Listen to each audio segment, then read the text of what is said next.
Good morning. This is Dulia De Silva for Gold FM, bringing you your morning news.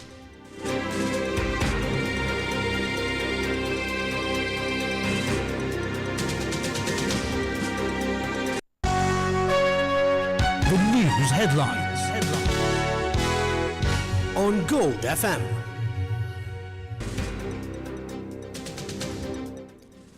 In your news headlines, 4 arrested in Jindopidia shooting. Government resolute on education reforms. Chinese ambassador doubles down on mutual partnership. And in news overseas, Trump slaps tariffs on NATO allies.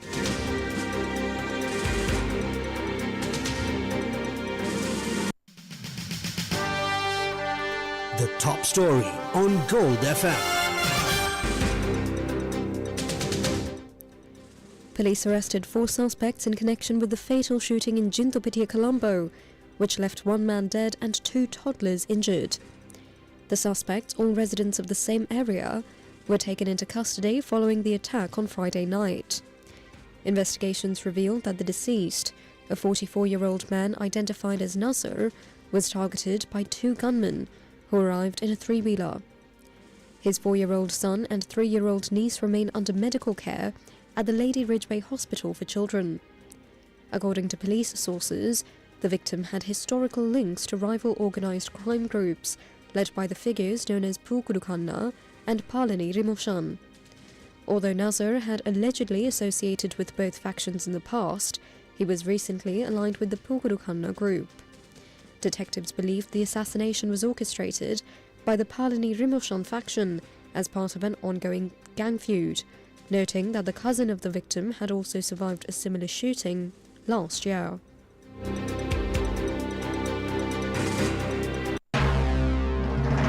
This is the local news on Gold FM. Minister of Health and Mass Media Dr. Nalinda Jayantissa stated that the government is committed to rectifying recent issues within the new educational reforms to ensure a high-quality environment for children. He said this while speaking to the media after meeting the chief prelates of the Malvatta and Askiriya chapters, the Batuave Sri Sumangalathera and Valakaguda Sri Jnanarathanathera, during a visit to Kandy. In the interest of clarity, we have left his remarks undubbed. අධ්‍යාපනයේ අසභ්‍යකරණයක් හෝ සමලිංගික නැමියාවක් හෝ කොහෙත්ම මේ පොතපතවල ඇත්තේ නැහැ. මම දැක තැන්වල මේ ප්‍රශාසන ක්‍රියාත්මක කරන ඕන කියලා පාට බහලා තියෙනවා. අධ්‍යාපන ප්‍රශාසන කරන්නට ඕන. යම් දෝෂ තිබුණා නම් යම් මග හැරගෙන අපි යන සූදා. ව්‍යාකූලත්වයක් දෙමව්පියෝ සුළු කොටසක හරි ඇති වෙලා තිබෙනවා නම් ඒ අධ්‍යාපන ප්‍රශාසන ඉදිරියට ගෙනියන එක ගැන සරයක් හිතන්න ඕනකම තිබුණා. ඒ නිසායි අපි 6 ශ්‍රේණියේ මොඩියුල්ස් తాවකාලික නතර කරේ.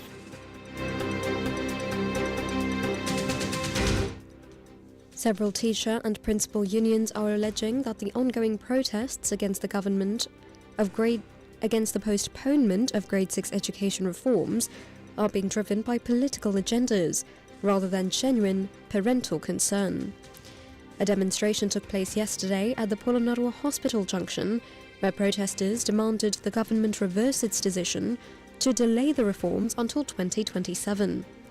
In Ampara, a father accompanied by his family began a fast in front of the clock tower, insisting that the new curriculum be implemented from the 21st of January as originally scheduled. However, union leaders, including Joseph Stalin of the Ceylon Teachers Union, dismissed these demonstrations. They claim that while reforms are necessary, the current modules were rushed and flawed. The unions maintain that the public outcry for immediate implementation is being manipulated by political factions to create instability. The food harbour at Colombo Port City was officially opened yesterday.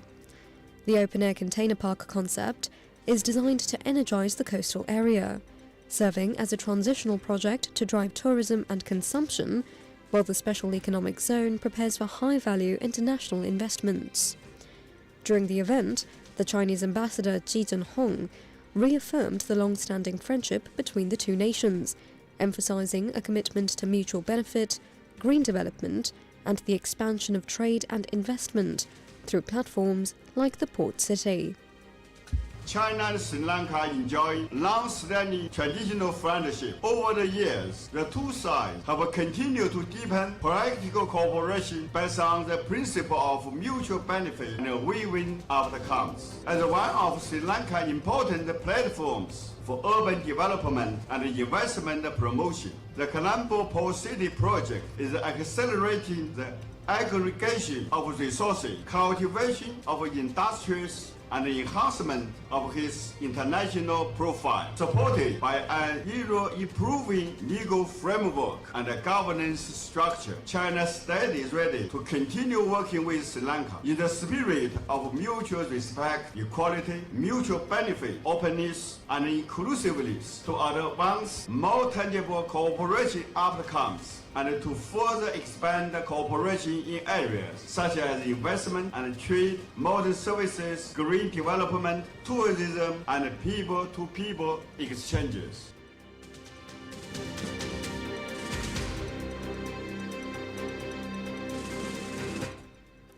Sri Lanka welcomed 131,898 tourists in the first 15 days of this year.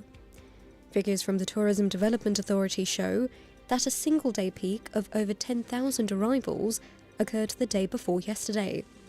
India remains the primary source of visitors, accounting for more than 23,000 travellers. Significant numbers also arrived from Russia, the United Kingdom, and Germany.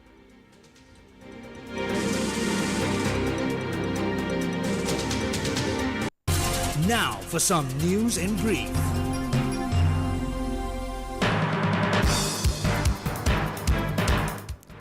The joint opposition claimed a decisive victory in the Allawa cooperative election held yesterday, securing 83 votes to win the poll, while the National People's Power obtained 17 votes. Former Minister Nandana Gunatilaka passed away at the age of 63, while receiving treatment at the Ragama Hospital.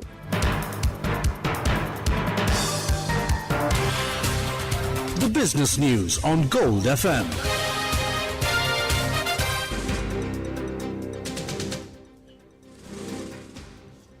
Sri Lanka's Purchasing Managers Index for manufacturing recorded an index value of 60.9 in December 2025. According to the central bank, this indicates a continued expansion in manufacturing activities. All sub-indices contributed positively to this increase, mainly supported by seasonal demand, despite adverse weather-related disruptions experienced at the beginning of the month. New orders and production sub-indices increased in December, driven by the manufacture of food and beverages sector. Further, the employment and stock of purchases sub-indices also increased, in line with the strengthening of new orders and production observed during the month. Supplies delivery time further extended in December, mainly reflecting increased demand for input materials and adverse weather-related logistical delays. Meanwhile, the Purchasing Managers Index for Services recorded an index value of 67.9 in December 2025. This indicated a notable expansion in services activities compared to the past month. The significant growth of business activities in December 2025, despite the weather-related disruptions experienced at the beginning of the month, was buoyed by robust performances across most of the sectors. The wholesale and retail trade were the primary drivers of this expansion amid festive season demand. The upward trend was also supported by positive contributions from business activities related to the other personal service activities, as well as accommodation, food, and beverage service activities. New businesses increased in December 2025, underpinned by improved activity in wholesale and retail trade, along with strengthened financial service activities. Employment continues to rise in December 2025, reflecting workforce expansion by firms to meet year-end operational requirements. Meanwhile, backlogs of work grew for the second straight month. The expectations for business activity over the next quarter turned more optimistic, supported by a combination of favourable macroeconomic conditions and seasonal tourism-related factors, as well as the gradual normalization of operations following recent weather-related disruptions.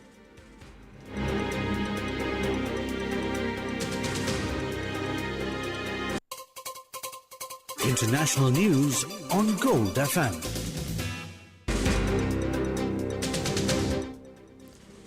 US President Donald Trump announced a wave of punitive tariffs on 8 European allies in an extraordinary escalation of his campaign to acquire Greenland. In a Truth Social post last night, the president declared that a 10% tariff will be imposed on all goods from Denmark, Finland, France, Germany, Norway, Sweden, the Netherlands and the United Kingdom, starting from the 1st of February. He warned that these levies will surge to 25% on the 1st of June and remain in place until a deal is reached for the complete and total purchase of the Danish territory.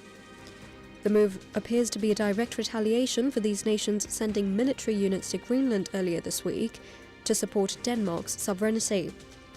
European leaders reacted with fury to the threat. French President Emmanuel Macron slammed the move as unacceptable, stating that no amount of intimidation would influence Europe's stance on Greenland or Ukraine. Meanwhile, the EU's foreign policy chief, Kaja Kallas, warned that the divisions only benefit Russia and China, adding that the tariffs would undermine prosperity on both sides of the Atlantic.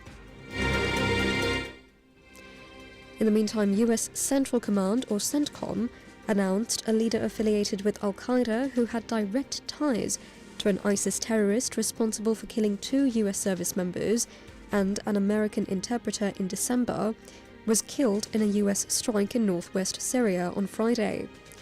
CENTCOM officials said Bilal Hassan al-Jassim was an experienced terrorist leader who allegedly plotted attacks and was directly connected with the ISIS gunmen who killed and injured American and Syrian personnel last month in Palmyra, Syria.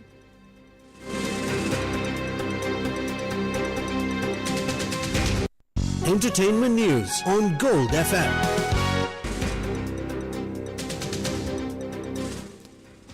Hollywood heavyweight Matt Damon laid bare the creative compromises of the streaming era, revealing that platforms like Netflix now actively pressure filmmakers to simplify plots for distracted audiences. Damon explained that because home viewers are frequently on their mobile phones, studios now request the key plot points to be repeated 3 or 4 times in the dialogue. He further noted a shift in action structure, with streamers demanding big set pieces within the first 5 minutes to prevent viewers from switching off, rather than building towards a traditional third act finale. He warned that these mandates infringe on how stories are being told, echoing a sentiment that many creatives have aired since the advent of streaming.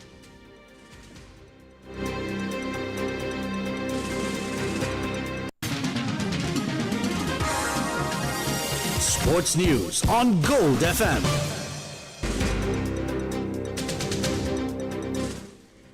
Sri Lanka began their Under-19 World Cup campaign with a record-breaking 203 victory over Japan in Namibia.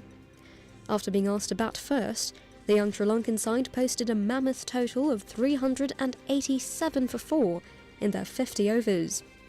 The innings was defined by a historic opening partnership between Viran Chamaditha and Dimanta Mahavitana, who shared a 328-run stand, the highest for any wicket in the history of the Under-19 World Cup. Viran Chamaditha also scripted history by smashing 192, the highest individual score in the tournament's history, surpassing the previous record held by compatriot Hasita Boygoda. In reply, Japan were restricted to 184 for 8 in their 50 overs, giving Sri Lanka a dominant start to the tournament. That's it for now. This is Lulia De Silva for Gold FM. Thank you, and have a lovely day ahead.